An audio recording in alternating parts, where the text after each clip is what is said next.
সেই মধ্যযুগের কথাই চিন্তা করুন।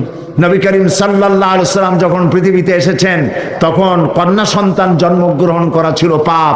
মেয়ে হয়েছে শোনা মাত্রই তাকে আছাড় দিয়ে মেরে ফেলে দিত এবং তাদেরকে মাটির ভিতরে গর্ত করে জীবন্ত পুঁতে জীবন্ত কবর তাদেরকে করে দিত, এভাবে তাদেরকে মারত। যার কারণে আল্লাহ তাআলা কোরআনে কারিমে বলেছেন বিআইয়ি যামবিন কুতিলাত, কোন অপরাধে এই বাচ্চা সন্তানগুলিকে কন্যাদেরকে মারা হচ্ছে। প্রিয় ভাই সব, হাদিস শরীফে এসেছে বনু তামিম গোত্রের সরদার কায়েস বিন আসেম বলে এক লোক নবী করিম সাল্লাল্লাহু আলাইহি ওয়াসাল্লামের কাছে ইসলাম কবুল করার জন্য এসেছেন।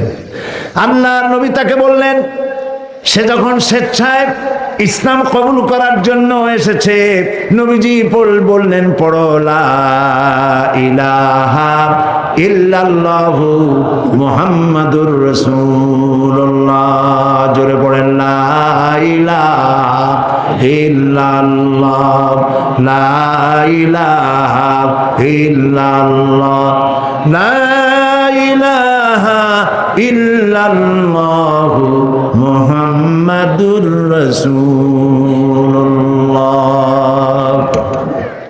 লোকটি কালেমা পড়ে সে কাঁদতেছিল। রাসূল প্রশ্ন করলেন, তুমি কাঁদছো কেন? লোকটি বলছে, আমি ইসলাম তো কবুল করেছি, কিন্তু আমি জীবনে যত গুনাহ করেছি তা কি ক্ষমা হয়েছে? আল্লাহর নবী বললেন, তুমি যখন মনে প্রাণে বিশ্বাস করে মুখে যখনই উচ্চারণ করেছো লা ইলাহা ইল্লাল্লাহু মুহাম্মাদুর রাসূলুল্লাহ, এই কালেমা উচ্চারণের সঙ্গে সঙ্গে আল্লাহ রাব্বুল আলামিন তোমার তামাম জিন্দেগীর গুনাহ খাতা মাফ করে দিয়েছেন। লোকটি তারপরেও কাঁদছে। রাসূল জিজ্ঞেস করলেন, বলছে, আমি কাঁদছি এই কারণে ইয়া রাসূলুল্লাহ, আমি যে অন্যায় করেছি এই অন্যায় তো মাফ হওয়ার কথা না, আমি আমার বিবেক দংশনে আমি কাঁদছি। কি অন্যায় করেছো? লোকটি বলল, ইয়া রাসূলুল্লাহ, আমার স্ত্রী ছিল গর্ভবতী, আমি তাকে গর্ভ অবস্থায় বাড়ি রেখে ব্যবসা করতে গেলাম। বহুদিন পর বাড়ি ফিরলাম, স্ত্রী আমাকে খবর দিল যে একটি মরা সন্তান হয়েছে, আমি তাকে ফেলে দিয়েছি। বাস, ঘটনা সেখানে শেষ। কিন্তু বছর 2-3 পরে আমি দেখতে পেলাম আমার ঘরের মধ্যে একটি সুন্দরী ফুটফুটি একটি মেয়ে দৌড়দৌড়ি করছে। আমি জিজ্ঞেস করলাম, বউ, এই মেয়েটি কার, কোত্থেকে এসেছে? বউ বলল, সেদিন মিথ্যে কথা বলেছিলাম, মেয়ে হয়েছে শুনলে তুমি মেরে ফেলবে, সেই জন্য আমি দূরের বাড়িতে তাকে লালন পালন করেছি। আজ সে একটু বড় হয়েছে, আশা করি তুমি তাকে দেখলে পরে তুমি তাকে মারতে পারবে না। হে রাসূল, এই বাচ্চাকে দেখে আমি বুকের সাথে জড়ায় ধরলাম, আদর করলাম, এত সুন্দর মেয়ে আমার হয়েছে। কিন্তু কিছুদিন পরে আমার মাথায় জাহালাত চাড়া দিয়ে উঠলো। আমি ভাবলাম এই মেয়ে কিশোরী হবে, তরুণী হবে, যুবতী হবে, তারপরে তাকে তো বিয়ে দিতে হবে। আর বিয়ে দিলে পরে আমি হলাম এই এলাকার নেতা, আর এ আরেক জায়গায় বিয়ে দিলে সেই বাড়ির উঠান ঝাড় দেবে, রান্না করে খাওয়াবে, কাপড় চোপড় ধুয়ে দেবে, আমার তো আর ইজ্জত বাঁচবে না। আমি তখন বউকে বললাম, বউ, আমার এই মেয়েটাকে একটু সাজায় দাও, একটু বেড়ায় নিয়েছে। মেয়েটাকে সাজায় দেওয়া হলো, আমি তাকে নিয়ে চললাম। বউ সরল বিশ্বাসে আমার কাছে দিয়ে দিল। আমি চলতে লাগলাম, আমি আগে যাই আর মেয়েটা পেছনে পড়ে যায়, আব্বা আব্বা করে দৌড়ায় কাছে আসে, আবার সামনে দৌড়িয়ে মেয়ে চলে যায়, আব্বা আব্বা করে আবার পেছনে এসে আমাকে জড়িয়ে ধরে।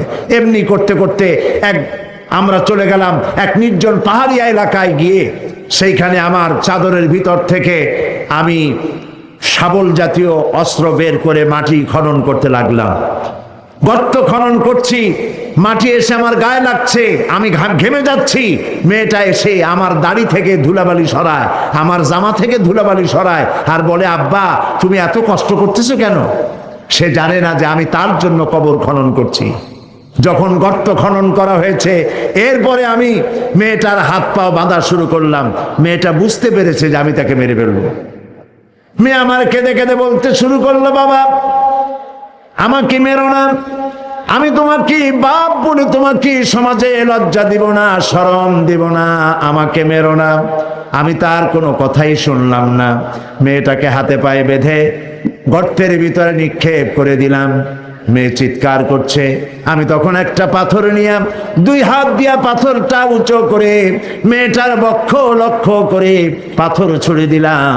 মেয়ের বুকটা ফেটে গেল, রক্ত ফিনকি দিয়া উঠলো উপরের দিকে, আর একটি মাত্র আওয়াজ শুনতে পেলাম, আব্বা।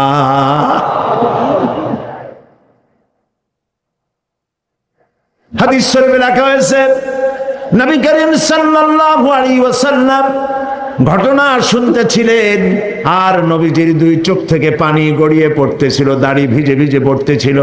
রহমতের নবী বলতে লাগলেন, আহারে, মানুষও পারে এইরকম ব্যবহার করতে নিজের সন্তানের সাথে।